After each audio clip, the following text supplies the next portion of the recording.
Hello दोस्तों। स्वागत है आपका घर बैठे खिलाड़ी में। जैसा कि हम जानते हैं कि आज भारत और इंग्लैंड के बीच पहला टेस्ट मैच हैदराबाद में शुरू हो गया है और पहले दिन के खेल समाप्त होने तक भारत ने जो है एक विकेट खोकर 119 रन बना लिए थे।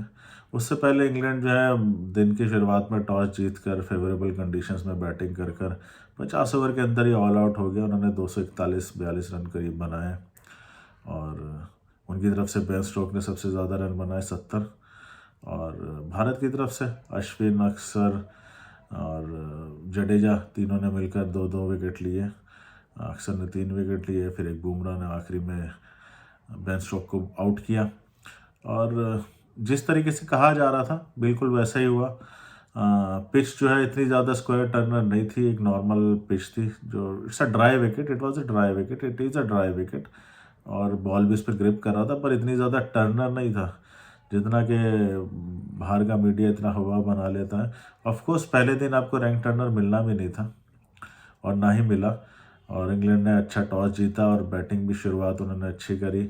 उन्होंने 50 रन भी जोड़े स्टार्टिंग में, पर उसके बाद जो है उनसे खेला ही नहीं गया। एज सुन एज स्पिनर्स आए क्रीज पर और अचानक से इंग्लैंड को लगा कि पता नहीं विकेट में क्या हो गया है, कि गेंद घूमने लगी है, क्या हुआ, और वो अपने विकेट फेंकते चले गए, जबकि इसमें विकेट का कोई दोष नहीं था। जैसे कि मैं पहले ही बात कर रहा था कि it's about patience and how you employ yourself on these wickets now. अब खिलाड़ी में पेशेंस नहीं है। अब उनके जो रूट है, उन्होंने 27-28 रन बनाए, वो काफ़ी सेटल हो चुके थे। उन 27-28 में उन्होंने करीब 7 से 8 बार स्वीप शॉट का उपयोग किया और उन्हें एक भी बार बाउंड्री नहीं मिली, फिर भी वो बाज नहीं आए। और 8वीं बार स्वीप शॉट मारते हुए उन्होंने गेंद को खड़ा कर दिया और कैच आउट हो गए। और ऐसे ही उनके ओपनर रहे, वो अच्छा भला खेल रहे थे पर दोनों अपने विकेट्स फेंक के चले गए। सिर्फ एक जॉनी ब्रेस्टो, उनको अक्सर ने बहुत शानदार गेंद डाली जिस पे वो आउट हुए। अदरवाइज बाकी सब ने अपने अपने विकेट ही फेंके हैं। अब गेंदबाजों को ज़्यादा कुछ खास करने की ज़रूरत नहीं पड़ी। अब आप ये बोलेंगे जी, इंग्लिश मीडिया ये बोलना शुरू कर दे कि जी पिच बहुत टर्न कर रहा था, तो 5 डे पिच है, तो ये सब बेकार की बात है। क्योंकि फिर जब भारत की बारी आई और आप देखें यशस्वी ने जिस तरीके से बैटिंग करी है, 70-75 रन बना के खेल रहे हैं, वो 70-71 रन पे बैटिंग कर रहे हैं यशस्वी नॉट आउट। और काफ़ी समय बाद मुझे आज लगा कि रोहित थोड़े से फीके नज़र आए उनके सामने। पहले तो 40 रन जब यशस्वी ने बना लिए, भारत के 40-50 रन में रोहित को बैटिंग ही नहीं मिल रही थी, क्रीज पर ही नहीं आ पा रहे थे वो, क्योंकि यशस्वी फेस कर रहे थे। बाद में रोहित ने भी आकर एक बड़ा शॉट मारने की कोशिश करी जो कि उन्हें नहीं मारना चाहिए था। ऐसा ही एक ख़राब शॉट उन्होंने वर्ल्ड कप फाइनल में खेला था और आज भी उन्होंने वैसे ही किया। और ये भी जानते हुए कि भारतीय टीम में उनके अलावा और कोई एक्सपीरियंस बैट्समैन है भी नहीं, विराट भी नहीं खेल रहे हैं इस मैच में, फिर भी उन्होंने खामा खाई गेंद को खड़ा कर दिया और सामने ही डीप में square mid wicket deep mid of पर ही कैच आउट हो गया। डीप तक गए ही नहीं, बीच में ही वो कैच आउट हो गया। 30 यार्ड के सर्कल में कैच खड़ी हो गई और स्टोक ने कैच पकड़ लिया। बिल्कुल वो अपना विकेट फेंक कर ही गए, कोई ज़रूरत नहीं थी ये सब करने की। अगर वो आउट नहीं होते तो शायद भारत का स्कोर 150 रन होता और आज ही मैच का फैसला हो जाता कि वो किस तरफ जाएगा। पर अब रोहित, क्योंकि वो स्पिन बहुत अच्छा खेलते हैं और इस पिच के ऊपर आगे जो है गेंद स्पिन काफ़ी होगी, तो देखते हैं अब भारत के यंग खिलाड़ी किस तरीके से खेल पाते हैं। यशस्वी और शुभम के बाद केएल राहुल और श्रेयस अय्यर है। श्रेयस अय्यर पे मुझे अभी ज़्यादा थोड़ा कॉन्फिडेंस नहीं है। वो इंडिया में भले ही अच्छा खेलते हैं स्पिन पे, पर उनकी प्रॉब्लम यह है कि उनके दिमाग में अभी भी शॉर्ट बॉल चली हुई है और इंग्लैंड ने एक ही पेसर खिलाया मार्क वुड, मुझे लगता है वो सिर्फ उनकी विकेट लेने के लिए ही खेल रहा है। तो कल देखते हैं अगर श्रेयस की बारी आती है तो वो क्या करते हैं। जहाँ तक मैच का सवाल है, इट्स इवनली पॉइज्ड। अगर भारत को ये मैच जीतना है तो भारत को एक ही इसी पारी के अंदर जितने रन बना लेने चाहिए। अगर दूसरी पारी में भारत को 150 रन भी बनाने पड़े तो मुझे लगता है कि बहुत ज़्यादा मुश्किल हो जाएगी। पर जहाँ तक मुझे लगता है कि भारत इसके अंदर 100-150 रन की लीड ले लेगा और इंग्लैंड से इतने रन नहीं बनने वाले, क्योंकि विकेट धीरे धीरे और टर्न लेगा और भारत ने 3-3 स्पिनर खिलाए। अब स्पिनर की जहाँ तक बात है, अक्षर पटेल और रविंद्र जडेजा दोनों एक जैसे ही हैं, पर भारत बैटिंग की वजह से अक्षर को खिलाता है, जबकि उन्हें चाहिए था कि अगर उन्हें 3 स्पिनर खिलाने थे तो उन्हें कुलदीप को भी मौका देना चाहिए था, क्योंकि जडेजा बहुत प्रडिक्टेबल है। He is a good bowler but he is not a great spinner. Even अक्सर he is a good bowler but not a great bowler, not a great spinner. मैं उन दोनों को अश्विन के लेवल का नहीं मानता. जब तक उन दोनों के लिए फेवरेबल कंडीशंस ना हो वो इतनी अच्छी बॉलिंग नहीं कर पाते. और आजकल वैसे भी है कि मैन टू मैन आप खिलाते हैं कि अगर आप लेफ्ट हैंडर बैट्समैन हैं तो आप कोशिश करते हैं कि आप ऑफ स्पिनर खिलाएं, आप लेग ब्रेक या लेफ्ट आर्म स्पिनर ना खिलाएं क्योंकि they can go for run. पर मेरा मानना है कि अगर आप एक अच्छे प्लेयर हैं, अच्छे अगर आप बॉलर हैं, तो इट डजेंट मैटर कि आप लेफ्ट हैंडर को बॉलिंग कर रहे हैं या राइट हैंडर को, आपको बॉलिंग करनी चाहिए और उन्हें आउट करना चाहिए. जितने भी महान पुराने खिलाड़ी रहे हैं, हरभजन रहे हैं या शेन वॉर्न रहे हैं या मुरलीधरन रहे हैं या कुंबले रहे हैं, मैंने कभी नहीं देखा कि कोई लेफ्ट हैंडर या राइट हैंडर उन्हें तंग कर रहा है. शेन वॉर्न तो जितने भी लेफ्ट हैंडर है सबको ही आउट कर देता था. और जब तक वो खेले वही खेले, 92 से लेके 2008, 9, 10 तक जब तक वो खेले. अब ऐसा है कि आपके पास टीम में अपोजिशन में लेफ्ट हैंड बैट्समैन है तो आप लेफ्ट आर्म स्पिनर मत खिलाइए, अगर राइट आर्म है तो आप ऑफ स्पिनर ना खिलाइए. मुझे नहीं समझ में आता कि ये क्या बात हुई. अगर आप अच्छे हैं तो आप अच्छे हैं, आप अपनी स्किल्स पे काम कीजिए. If you are a best bowler you are a best bowler, it's as simple as that.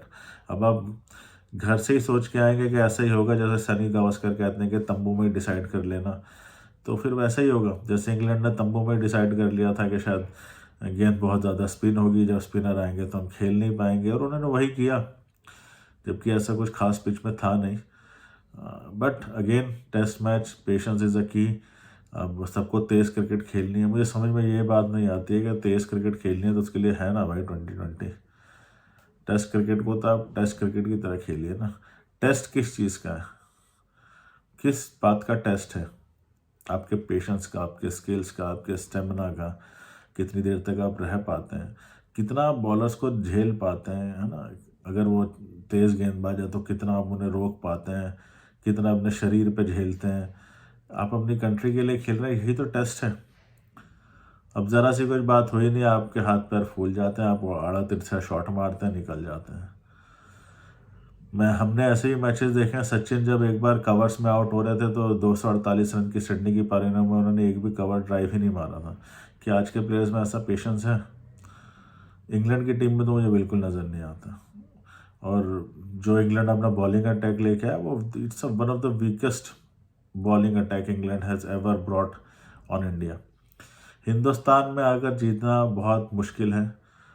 पिछले 12 सालों में सिर्फ एक इंग्लैंड की टीम ही जीत पाई थी, पर वो बहुत अच्छी टीम थी. और उससे भी पहले जोड़ा जाए तो पिछले 20-22 सालों में इंडिया सिर्फ एक आधी सीरीज़ ही हारा है. और ये रैंक टर्नर बनने से पहले की भी बात है. मतलब रैंक टर्नर स्पिन ट्रैक तो 2013 से बनने लगे जब कोहली का राज आया. उससे पहले ऐसे स्पिन नहीं होती थी. बट हमारी स्किल्स ही इतनी अच्छी थी कि अच्छे से अच्छी टीम भी आगे सीरीज़ नहीं जीत पाती थी. मैच जीत लेते थे, सीरीज़ नहीं जीत पाते थे.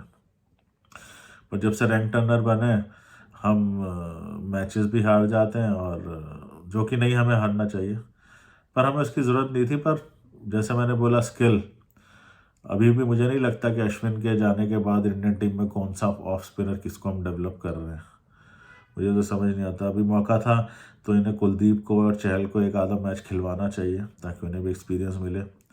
अब आप जडेजा और अक्सर दोनों को एक जैसे को खिला रहे हैं तो उससे क्या हासिल होगा? कुछ खास हासिल नहीं होने वाला है.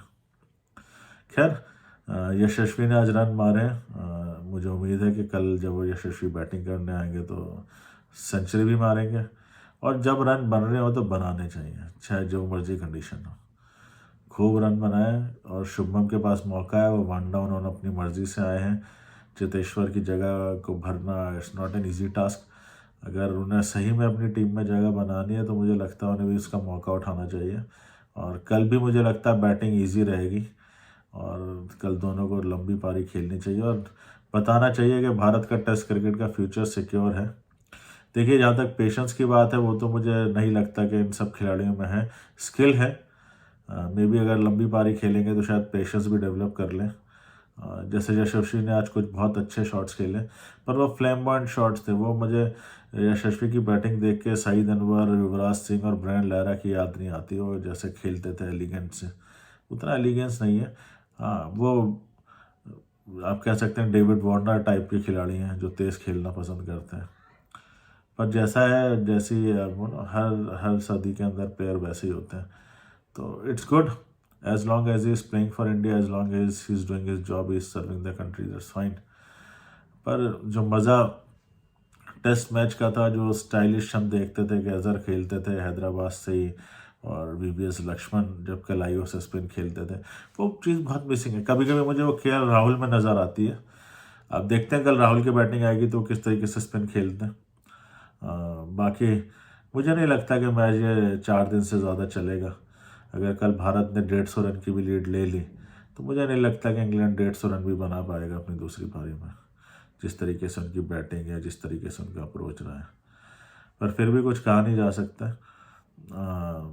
कल सुबह जब मैच शुरू होगा, पहला हाफ एन आवर बहुत इम्पॉर्टेंट है। अगर यशस्वी और शुभम ने हाफ एन आवर निकाल दिया तो मुझे लगता है दोनों लंबे रन बनाएंगे, और अगर दोनों जल्दी से आउट हो गए तो कुछ पता नहीं, भारतीय टीम भी 200 सवा 200 पर ही आउट हो जाए। और जैसा शॉट आज रोहित ने खेला है, शायद उन्हें आज तो जितना अफसोस ना हो रहा हो, कल बहुत ज़्यादा अफसोस होगा अगर भारत 250 रन पे ही सिमट जाए तो। खैर, अपना ख्याल रखिए, मिलते हैं आपसे जल्दी घर बैठे खिलाड़ी में। ठंड बहुत है और हम जैसे खिलाड़ी जो अब घर में बैठ गए, मुझे लगता है कि अच्छा है, क्रिकेट मैच शुरू हो गया, हम अपने काम में से थोड़ा समय निकाल कर देख सकते हैं, एंजॉय कर सकते हैं। बाकी प्लीज़ सब्सक्राइब द चैनल। मैं ऐसा ही और कंटेंट बनाता रहूँगा, स्पोर्ट्स के बारे में हम बात करते रहेंगे, डिस्कशंस करते रहेंगे। और please subscribe the channel, like the video, share it as much as possible. और जल्दी मिलते हैं एक नई वीडियो के साथ, तब तक अपना ख्याल रखिए। Take care.